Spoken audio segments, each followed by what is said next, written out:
It's now time for Your Money. We're joined by David Nelson, CEO of Nelson Corp Wealth Management. David, great to see you as always. Thanks, Jim. So stocks recently rallied from their lows of late March. However, they remain a lot lower than when they were to start the year.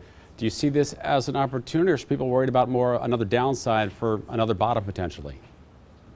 So today's segment we basically categorized as finding a bottom, and finding a bottom is a process, as I think probably many people know out there.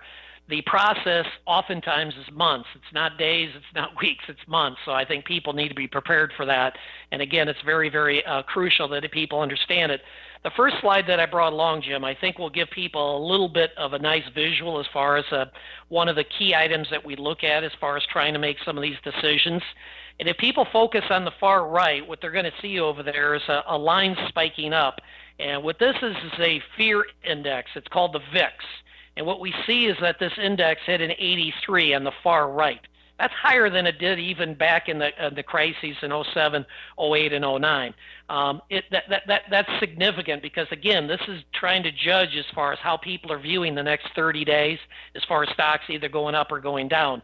Very significant. Now, the good news is that it's not at 83 today. The good news is it's backpedaled significantly. We're back somewhere in the neighborhood of 40 as we speak today. That's a good sign. Now, having said that, let me go back to 08. October of 08 to be exact.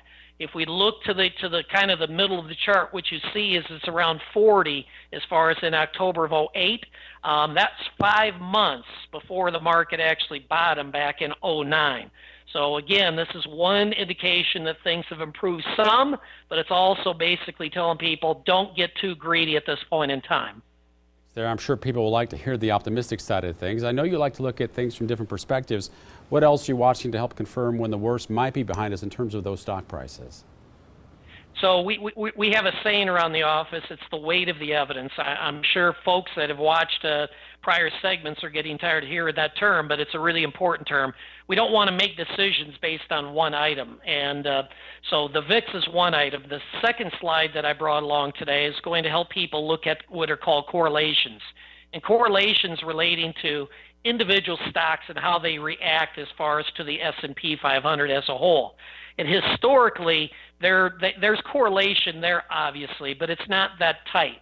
But anytime you go into a tailspin like we've gone into the last few months, correlations tighten up, which is, again, a fancy way of saying that they come together. And that's not generally a very good sign as far as for individuals that, again, are looking at trying to make a decision as far as going in or not going in. So the correlations are important. The VIX is very important as far as people making good decisions. Again, the advice, look at the weight of the evidence. The weight of the evidence says it's probably too early as far as to be deploying a significant amount of money at this point in the cycle.